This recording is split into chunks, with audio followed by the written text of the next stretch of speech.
Welcome back to Online Darts, everyone, and we are here in Portsmouth, and we've dragged him out of the commentary booth. Glenn, it's been a while since we've caught up. First of all, how's things? It's always been good. I've always been okay. I've had huge disappointments at the dart workplace. You know, driving back from some of the tournaments, from the Premier Leagues, from the Grand Prix when you're averaging 58. It's quite damaging. I hid away for a long time, but never any sort of concerns about me, because once I went home, you know, I'm the happiest person in the world. I've got a fantastic personal life, you know, fairly new home. I've just recently been a granddad.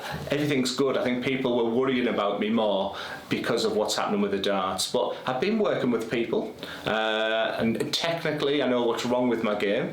And instead of sort of hiding away, if I'd have found this out 12 months ago, it might have just helped, because I promise you, the worst is over.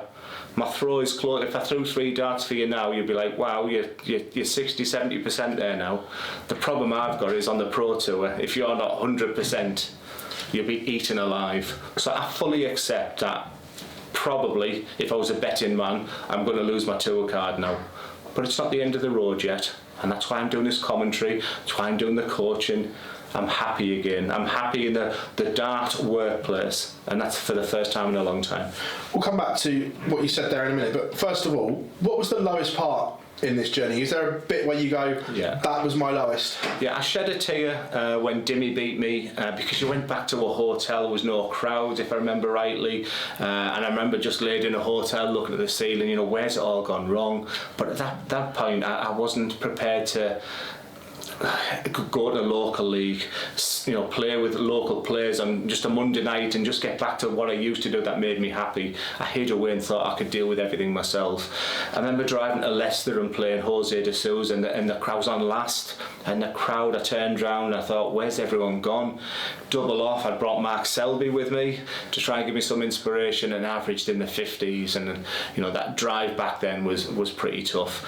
So lots of low moments. I remember practicing, and I had so much work going to the house. I was getting a big extension done for the dart room, and I remember hitting treble 12, going for treble 20. So I think them 3 stand out for me more than anything. The moment on the Pro Tour where you also gave the game up, most unlike you, because like you say, you're full of steel, and that fight has always been within you. Was that just a moment that was like, I can't do this anymore? Yeah, that was a regret rather than I shouldn't have done that. I was still virtually in the game. I think it was 4-1, 4-2, something. That was just a side of me which disappoints me, actually, because I've never really been a bottler. I've never been someone, and that's pretty much what I did. And I just felt like I was turning round and didn't have family or friends there like I used to, and that was more of a regret than a low moment. I was stupid and I was wrong that day. Going back to what you said about the technique, and you've actually worked out what was wrong. How did you get to that point to knowing what had all gone wrong with the mechanics of your throw? A guy called Daniel Poole, straight to the point darts, he did an original video for me, which my nephew Jamie Durrant, who's played in this Super Series where I am now, he'd sent me it, but I wasn't prepared to work with him too much. It was a case of yeah, I mean, I'll sort it out. But technically, I don't know if you can get me on camera on there. I would bring my dart here. There was 2 motions. I'd bring the dart forward, and then I didn't have a huge pullback, and then I would let go of the dart there. But as I'm bringing the dart back now, this elbow was doing some crazy stuff. It was dropping, it was going in the air. So this was doing things, but my brain was telling me I was pulling that back. Huge mental. Yeah. It really messed with me, and it was interesting to see the videos. Is this where you were at your best? And it wasn't a million miles away. See, in my brain, I'm thinking I'm so far away, but it got to a stage where I'd practiced for 12 months so badly and so incorrectly. You get so many bad habits. It was then tough to I know what the problems are, but my brain still wants me to do things that my head doesn't. So it's been a torrid time, but God, it's okay when you're on the high, you know, it's lovely. And my story was from 2011, it's just in this incredible height, but I feel like I'm a better person. The only thing that upsets me is I didn't mind walking down the mountain of, you know, a decline in my game. It was the fact it was a free fall, and that's the toughest part to sort of accept. A couple of bits on your technique and that. I've known you for many years now, and you've always played with the same setup: a straight barrel dart, standard size stem, and a pair flight. Yeah. I remember in that Premier League when you were on that high that I found it quite strange for you that you chopped and changed between pairs and kites. Yeah. Is that where some of the technique problems came in because of those little changes as well? I began to think then. And I think the guy who sort of said, well, I think you should use these kites, and he since came to me and said, yeah, I'm not the person who sort of really... that was the point I started thinking. If you said, when you threw a dart against Danny Nopper to win Lakeside, how did you throw? What was your technique? I'll be like, 2019 when I averaged 116 on a Euro Tour qualifier, how did you throw that dart, Glenn? Oh, no idea, I just threw the dart. Round about that time when I was playing well, I was playing top of the Premier League, I started to think. And when you start thinking on a dart hockey, it's pretty dangerous. And I think that was just the beginning of, not the end, but that was the beginning where my mind started taking over everything. And everyone, obviously, the COVID thing come. I can see on camera now, COVID has absolutely nothing at all to do with the reason why I'm playing so bad. I feel physically strong and physically fit. I've never been, a Gerwin Price, anything like that. But COVID was not the reason why I'm playing so poorly. Looking towards the rest of the year, like you say, mathematically, you can still keep your card. Mm-hmm. At the moment, you've still got work to do to get to Minehead and the World Championships. Do you believe deep down that you can still achieve those? Right, Minehead is not on. I'm not even thinking, because the Pro Tour rankings are. That's, I think I'm 123rd out of 128. I mean, it's even 133rd out of 128 because so many challenge tours. That's not on my mind. I think the thing that's on my mind is I'm at a stage where next week I'm playing some match conditions. I'm probably going to contact Gabriel Clemens, who I used to play a lot of online dart stuff at my best, and I think he's always pretty much said to me, let's get together, let's play online, because I'm at the stage now where my technique feels good. What am I going to be like?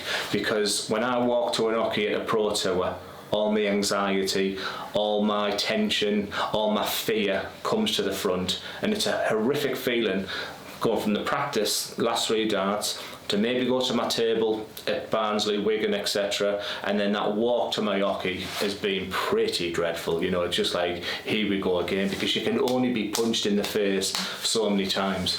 So now this turn's happened, I'm realising now if I can keep that straight, that will then come back, and I'm beginning to look at old videos where part of me thinks I want to bring me dart back to it, but I never did.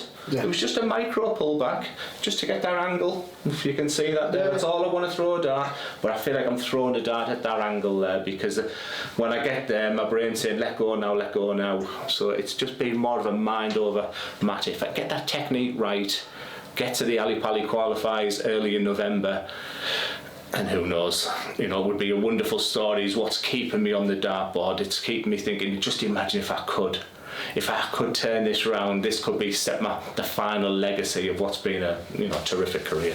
Just on a couple of points that you said there, one about the anxiety and you can only be punched so many times.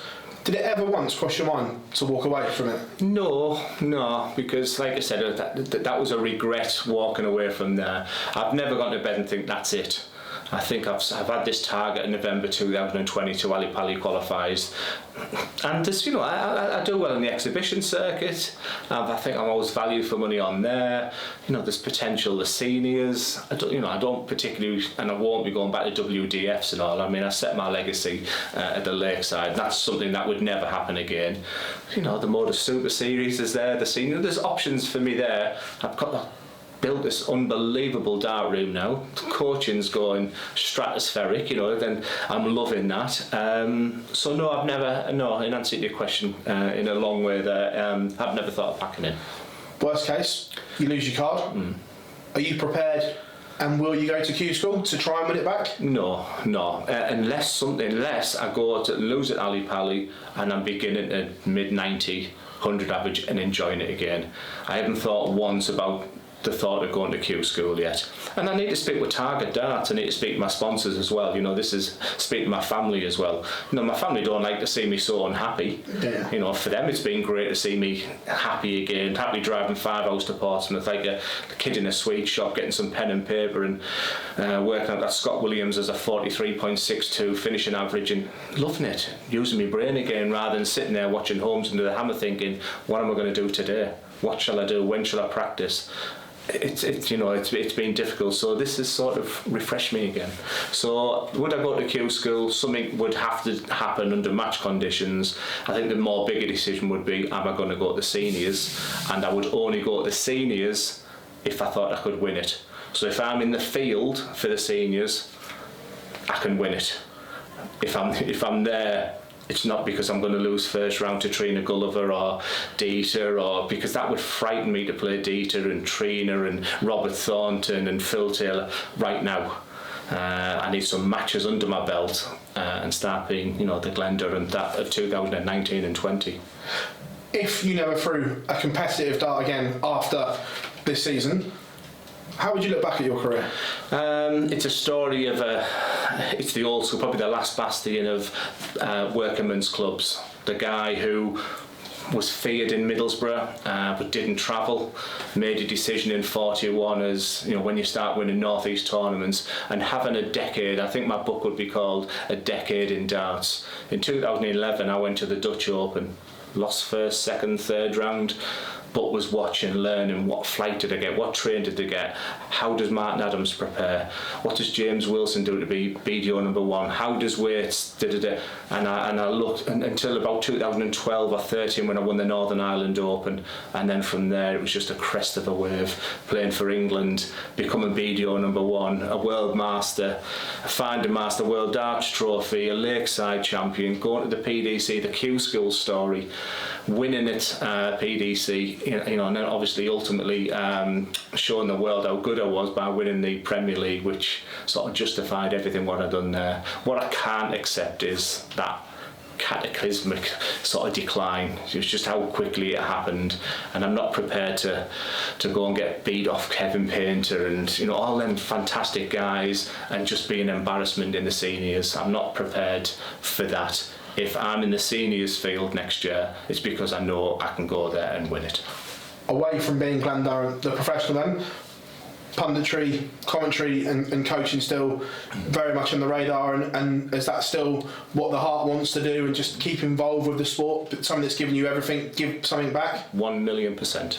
So I'm trying to be a commentator, a pundit, to try and get across to the audience what that person is feeling like, because I've been to the very top and I feel like I've been to the very bottom the past 12 months, and I don't want to be Dan Dawson, I don't want to be Chris Murphy, I don't want to be Paul Nicholson, Henry, Chris Mason. I'm going to try and just put my stamp, what can I bring to sort of this aspect of the game, and I'm loving it. Without going, the coaching, people come to my home, they're a little bit starry-eyed at first. I have a little trophy like that. It says, Glenn worked for us for 30 years. That calms them down. I've seen players walk in. I mean, I had one guy, I'd love to, if it wasn't for confidentiality, I had one development tour player who was like looking at me. He just got there and couldn't bring his dart back. We worked on it. He put a session in. I could just see he was growing as a player again, because I could tell him the mistakes I was doing. Don't try this, try this. And I was just someone, and the moment I wanted to be a coach, I was at the match play against Callan Ridds, and Rab Bain was just nodding his head to Rob Cross, who was going 180, 180, 180 in practice. And I'd witnessed Rob Cross go down the year he came bottom in the Premier League. Rab stood by him, sort of one-on-one with him, and took a bit of beating sometime. And Rob was like, "Well, just leave me alone," type thing, and he helped him. And I just thought, I can be a coach, I can be a mentor, someone can pick up the phone and say, "I've just been to Super League and had a disaster, Glenn," and chat with them. And that's when I sort of decided, because I always said age 55 I was never going to be in the PDC. Then that was the time I was going to start my academy, my schools. That's what I wanted to do, the coaching then. So I guess I feel a little bit to thank Rab Bain, and his relationship with Rob Cross was, I see something there that maybe I can do. And my coaching now is getting challenged to and developing to players now. At the beginning it was all just total amateurs. Yeah. Some of them just wanted to meet me, so it's getting to a stage now where maybe next year a Pro Tour card holder is going to pick up a phone to me, and so it's progressing lovely. Glenn, absolute pleasure talking to you as always, mate. Thank you very much. Thank you.